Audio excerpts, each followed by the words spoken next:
Bonsoir. Les plateformes et les réseaux sociaux, risques et bonnes pratiques. Telle est la thématique de la conférence. Quel est l'objectif de cette conférence et quel message vous vouliez faire passer ? Alors, cette conférence, elle s'intègre dans un cycle de conférences qu'on appelle les mercredis du numérique, à destination des parents d'élèves et des enseignants, notamment des élèves du secondaire.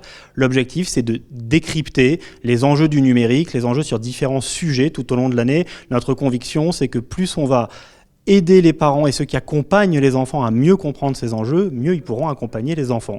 Et donc l'objectif de la conférence de ce soir, c'était de parler des réseaux sociaux, de parler des géants du numérique et surtout d'expliquer leur mode de fonctionnement. Et quels sont les risques, très concrètement, s'il y en a, des plateformes ou des réseaux sociaux pour les jeunes ?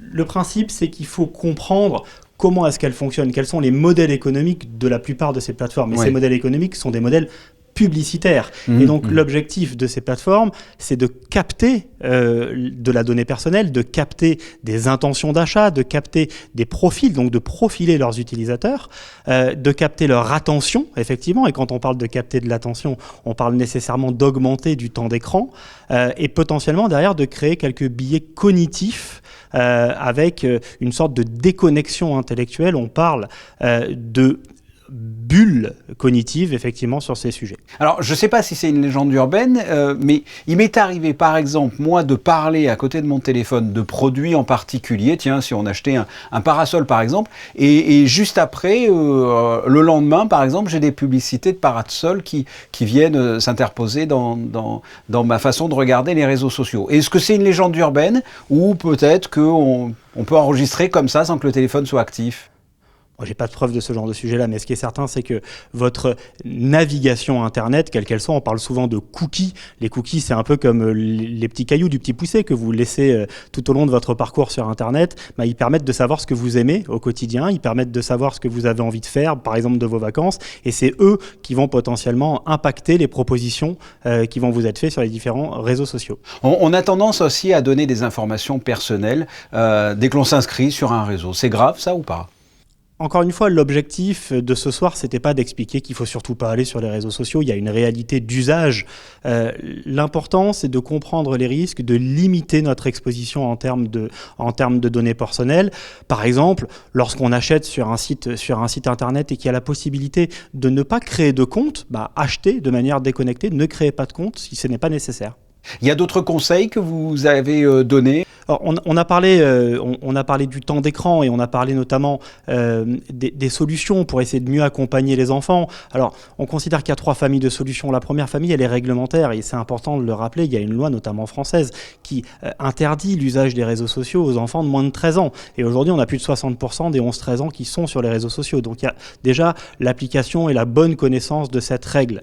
Le deuxième sujet, il est technologique. Il y a beaucoup de solutions qui existent pour aider les parents à contrôler le temps d'écran, à contrôler ou à bloquer certains usages, que ce soit sur les réseaux sociaux ou que ce soit même de manière générale sur les téléphones des enfants. Et puis la troisième, elle est familiale, on appelle ça la règle des 4 pas. C'est pas le matin, pas pendant le repas, pas dans la chambre et surtout pas avant de dormir. C'est très important cette notion de pas avant de dormir parce qu'on note sur les aspects sanitaires notamment que c'est lorsqu'on utilise son téléphone juste avant de dormir, lorsqu'on peut perturber son sommeil et donc perturber effectivement sa santé psychologique par ce biais-là. Quelles sont les solutions pour réguler justement le temps d'utilisation ? Il y a des applications, il y a des solutions concrètes ? Oui, il y a des solutions qui sont extrêmement concrètes et relativement simples à utiliser. Vous pouvez créer des familles, créer des tribus, par exemple, à l'intérieur de vos univers Apple ou de vos univers Android et rattacher les téléphones de vos enfants pour pouvoir ne serait-ce que visualiser ce qu'ils font au quotidien et avoir leur temps d'écran. Il y a des règles qui existent, par exemple, des applications dédiées qui existent, par exemple, pour TikTok, qui permettent de contrôler l'usage de TikTok de vos enfants. Et puis sur d'autres applications, comme sur YouTube, il y a des possibilités également de filtres à distance et donc de contrôle parental. On doit les fliquer, selon vous, faire attention à ce qu'ils regardent. Il ne faut pas leur faire confiance ?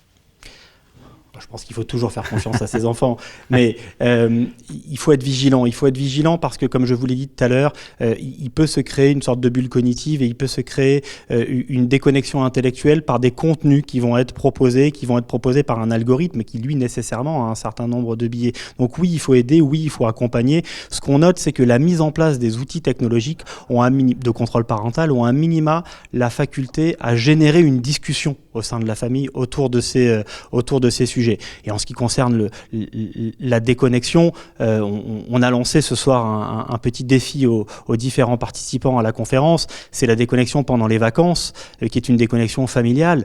Lançons-nous le défi pendant les vacances, sur une journée ou deux, de laisser le téléphone dans le tiroir et de vivre un peu comme on vivait avant, sans un téléphone et je dirais sans cet assistant du quotidien.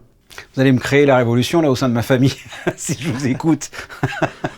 Georges Camparini, merci beaucoup d'avoir répondu à mes questions. Je vous en prie, un plaisir.